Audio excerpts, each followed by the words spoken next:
Oi, pessoa, tudo bem com você? Eu espero que sim. Se você não me conhece, muito prazer, o meu nome é Camila. Seja muito bem-vindo, muito bem-vinda ao meu canal.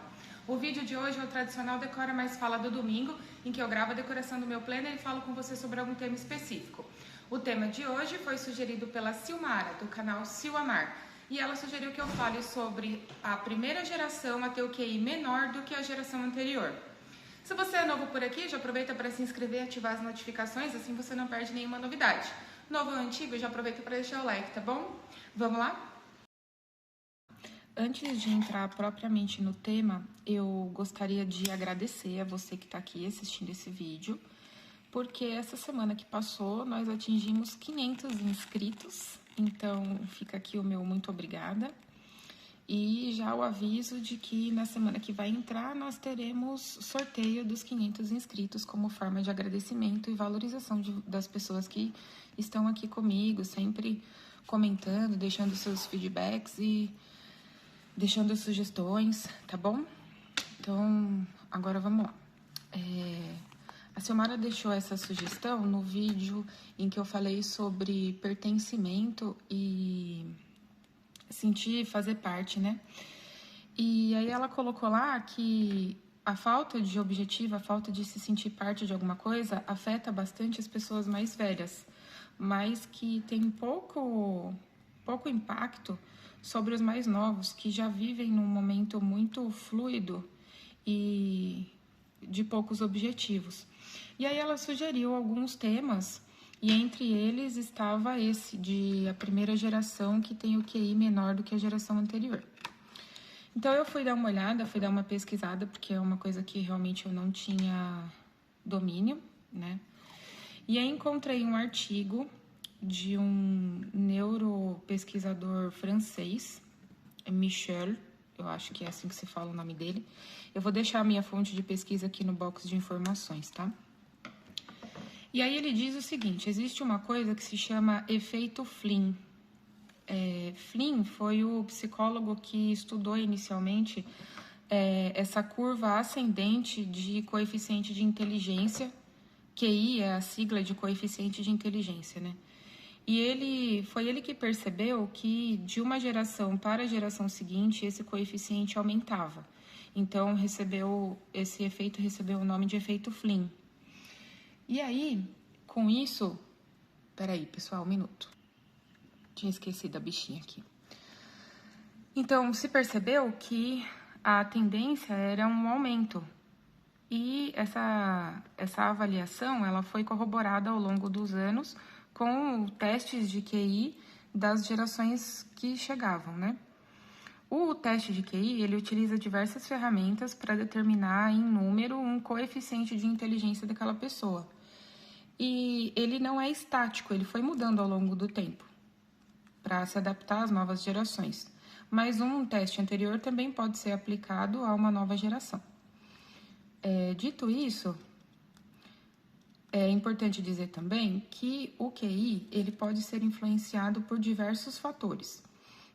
Entre esses fatores estão o desenvolvimento socioeconômico da sociedade em que a pessoa está inserida, fatores ambientais, fatores educacionais. Então, algumas sociedades podem sofrer impactos maiores do que outras porque tem uma maior instabilidade desses fatores ao longo do tempo.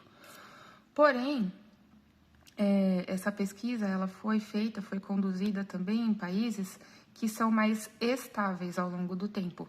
Por exemplo, os países nórdicos, que têm uma menor variabilidade desses fatores socioeconômicos e de desenvolvimento educativo, como a Noruega, por exemplo. E lá também se observou essa mesma notícia alarmante de que a geração mais nova tem um QI inferior ao da geração anterior. Bom, para mim, pelo menos, é uma notícia alarmante, né? Eu acho um pouquinho preocupante isso. E aí, entre esses fatores, nessa pesquisa não foi determinado qual seria o fator mais relevante para essa redução do coeficiente de inteligência. Mas se percebeu que, além da poluição, da exposição a pesticidas, que acontece cada vez mais cedo. Além desses fatores ambientais, também tem o fator da digitalização da vida, né? A nova geração é a geração dos nativos digitais. Eles já chegaram, diferente de mim, por exemplo, não sei quantos anos tem você que está assistindo esse vídeo, mas eu nasci antes da internet, antes da popularização da internet, né? Antes dela ser compartilhada, divulgada, enfim. E os nativos digitais não, quando eles vieram para o mundo, eles já vieram com a vantagem do Google. Ou desvantagem, não sei agora. Mas, de qualquer forma, é uma realidade diferente da geração anterior. E além de ter já a internet, eles também têm um acesso muito mais cedo, muito precoce e muito recorrente a telas. E quando a gente fala de telas, a gente fala de todas, né? Não especificamente a rede social ou jogos de videogame, mas também televisão e tal.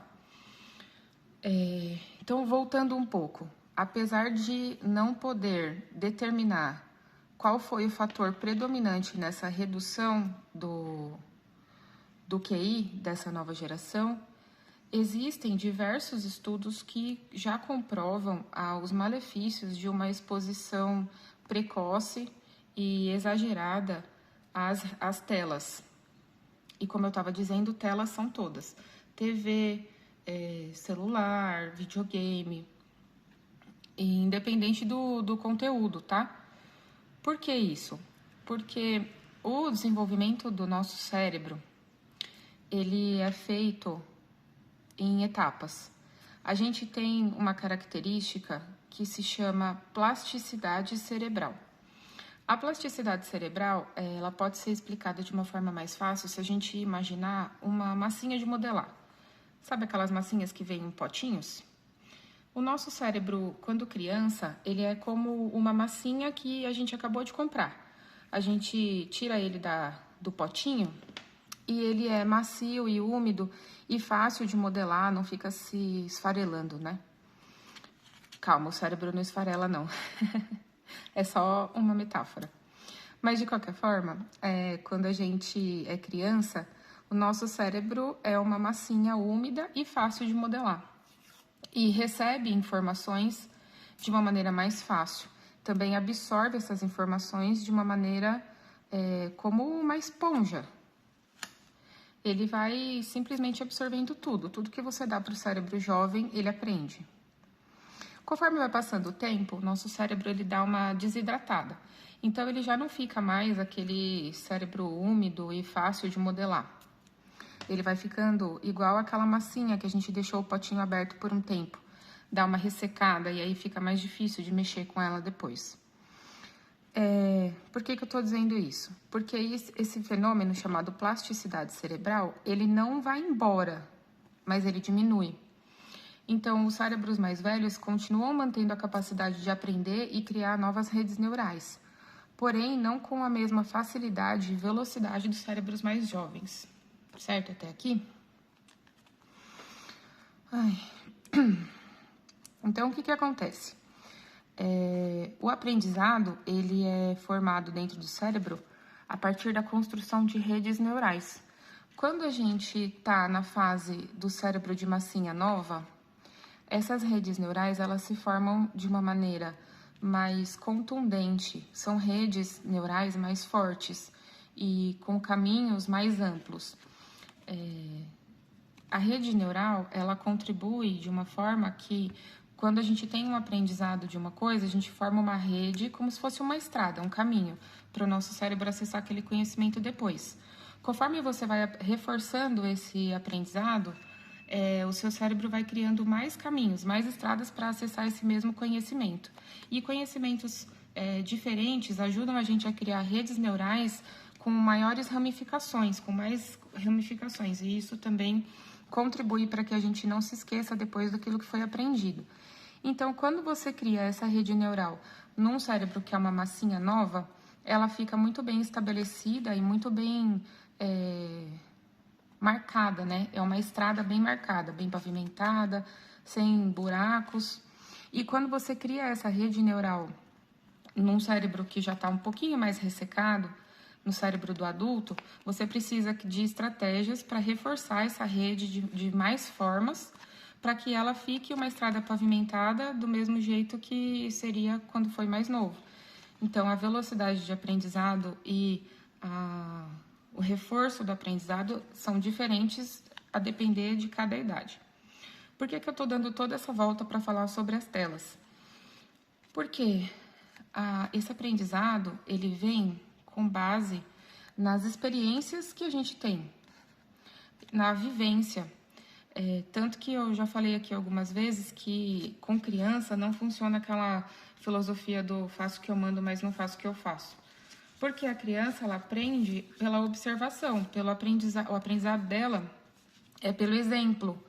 Então, se a gente, por acaso, faz alguma coisa que a gente não quer que a criança faça, sinto muito, você já deu o exemplo errado e ela não vai conseguir abstrair, racionalizar de uma forma que ela entenda por que você pode fazer aquilo e ela não, por que para você tá certo e por que para ela tá errado. Então, por isso que é muito importante a gente sempre se observar quando tiver com crianças, porque ela vai aprender aquilo que a gente fizer e não aquilo que a gente disser para ela. Só que esse aprendizado do que a gente fizer na frente dela e não do que a gente disser para ela, ele não vai vir se ela não estiver em contato com a gente. Então, quando a gente estabelece o uso de telas para crianças, ela tem cada vez menos contato com outros seres humanos, certo? Então, ela tem menos oportunidades de ficar exposta a relações interpessoais, de ficar exposta a situações diferenciadas. E essas oportunidades menores a que ela foi exposta impactam diretamente no desenvolvimento cerebral dela, o que faz com que ela possa ter uma dificuldade de aprendizado depois, um menor desenvolvimento cerebral. Então, ela vai ter mais dificuldade de estabelecer redes neurais adequadas que a possibilitem acessar o conhecimento adquirido depois. E é por isso que o QI fica menor. Quando você faz os testes, você percebe que o QI daquela pessoa está achatado, no caso, né? Então, a falta dessas outras atividades, que são atividades próprias do ser humano, né? Eu também já falei outras vezes que o ser humano é um animal social. A falta dessa sociabilização, não sei se essa palavra existe, socialização. A falta dessa socialização para a criança impacta diretamente no desenvolvimento neurológico dela depois. E isso, obviamente, só foi descoberto depois de um tempo que isso já estava acontecendo. Então, nós estamos expostos e estamos expondo as nossas crianças a isso, a essa menor socialização. E por conta da menor socialização, a gente está tolhindo a possibilidade de desenvolvimento neurológico dessa criança. Assustador, né? Na reportagem que eu li, que era uma entrevista com esse pesquisador, eu não sei falar o nome dele, é francês, escreve Michel. Eu vou deixar aqui o link, vou deixar no box de informações o link da onde eu li essa reportagem, uma reportagem da BBC Mundo. Se eu não me engano, foi a BBC Mundo da Espanha que fez essa entrevista com ele. E então ele faz lá recomendações e comentários muito fortes, do tipo, até os 6 anos de idade não é para a criança ter contato com tela. Fala para mim qual é a criança aí em volta de você, com 6 anos de idade, que não teve contato com tela até agora.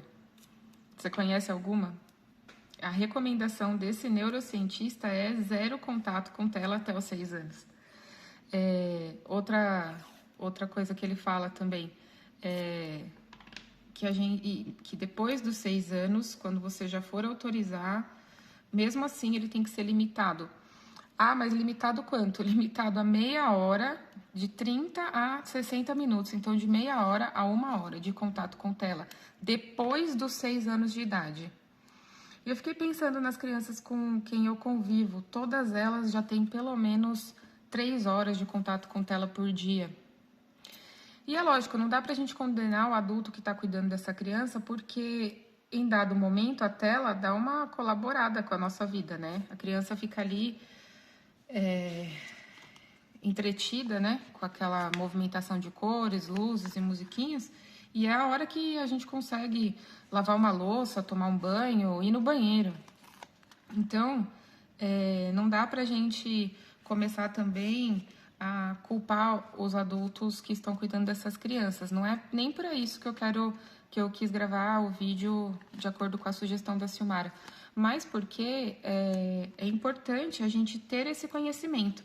Isso é uma coisa que ele fala também na reportagem, que esse conhecimento ele não é difundido. Ao contrário, tem até algumas empresas de videogames que contratam psicólogos e ditos especialistas, muito entre aspas, que corroboram os benefícios que o videogame pode ter no desenvolvimento da criança. Gente, não.